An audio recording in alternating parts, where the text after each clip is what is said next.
Hello everyone, my name is Where I Don't Care What My Name Is, and here we go with my review for the 1989 remake, Pet Sematary. Alright, so I love the original, and so when I heard they were going to make a remake of it, I thought, alright, awesome. They did a great job with it. I thought they should be able to do a good job with this film. And when I heard they were going to make it darker than the original, I'm like, there's no way you guys can make that darker. That film was dark and creepy. There's no way you're going to be able to make this dark and creepy. And then people said, hold my beer, and they proved me wrong. Oh god, they proved me wrong. This film was somehow darker and creepier than the original. And all in the good way. All in a freaking good way. And I was very happy with this film so much. I got scared, but yeah, it's a good kind of fear. So the story for this film focuses on the Creed family that moved out to this nice little house. And, you know, it seems perfect until they realize the road they live nearby is a death trap for a lot of people because there is no speed limit there, so the people can drive as fast as they want, disregarding the people who live there and also running over any animals that just happen to go across that path. And the family ends up befriending an elderly man named Judd, and he ends up becoming good friends with the family.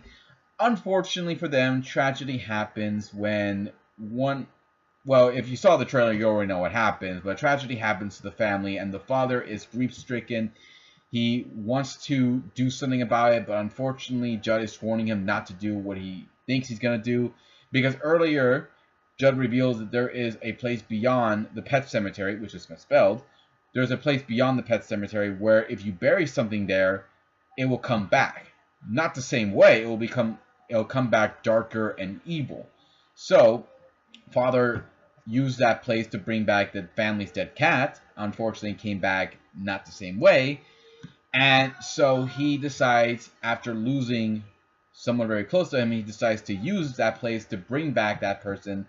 Unfortunately, that's when all hell breaks loose. So that's pretty much the story without going into details. Although, to be honest, the trailer already ruined who ends up being dead, which is a lot different than the original. So how does the story hold up? I have to say the story is paced very well. I mean, it's a lot like the original where it starts off, you know, everything seems fine. It does get a little darker and in some places, which is good. I actually do like how they're building it up to when we get to the tragedy. And I like it. I like how well it's able to do that. I like how, you know, you're keeping focus on what's happening. And when the tragedy does happen, you're like, oh god, this is where all hell's going to break loose. And sure enough, once it does, it's done so well. It's done so creepily, and I love it. I was on the edge of my seat every single time, every single minute this film was passing on. So it does a good job keeping you hooked. It does a good job, you know, keeping you like, oh, wondering, oh god, what's gonna happen? What's gonna happen?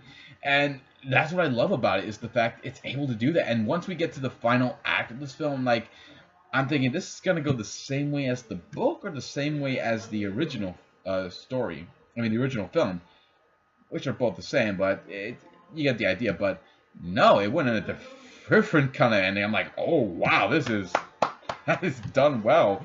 Very dark and brooding, but still nicely done. So I'm very happy with how well the story is able to keep you focused on everything, keep you, you know, just hooked to the very end. Those have its flaws.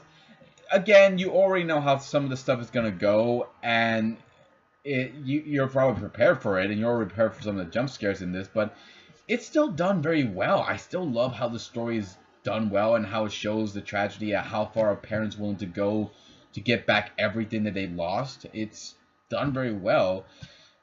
Sadly, though, with the characters, I found myself more happy with some of the originals, like Jason Clarke and Amy. How do I say her name right? Amy Semetz.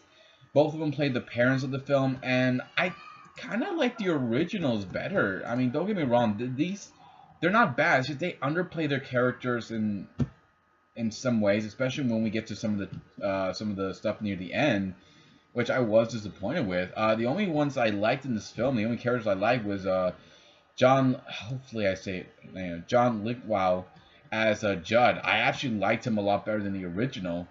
And the little girl as well in this film, I thought she did an amazing job, especially with what happens to her and when she comes back, I'm like, oh wow, I'm freaking creeped out by this girl. And that's actually very good. I actually was very happy how well she's able to creep me out, how well she's able to, you know, make you scared of this kid. And she reminds me a lot of the girl from the Ouija Origin of Evil, how scary and creepy she was when she comes possessed. And this one's the same thing. She does an excellent job, an amazing job with her performance.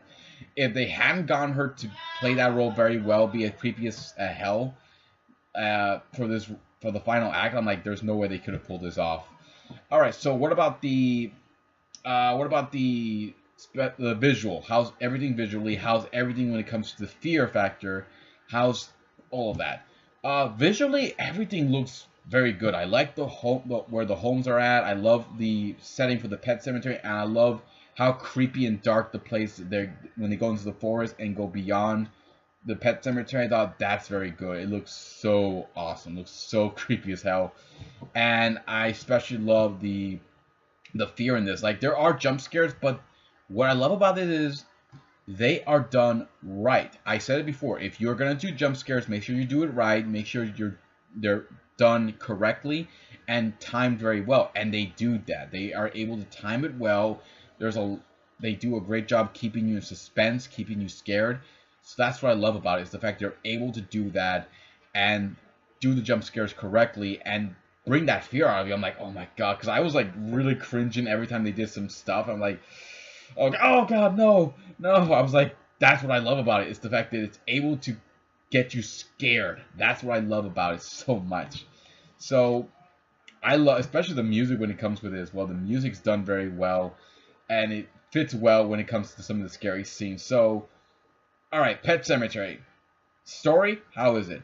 Good. Characters, the adults are fine. I love the little girl though. She was the best part of the film. Everything else, visually, music, and scare factor, all great. So, I will say this. Is Pet Sematary better than the original? Some stuff of it is better than the original. I do love it. I love how well updated it is.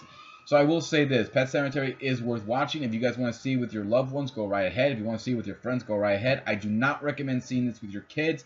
This is something these kids should not be looking at. So please do not take your kids to see this.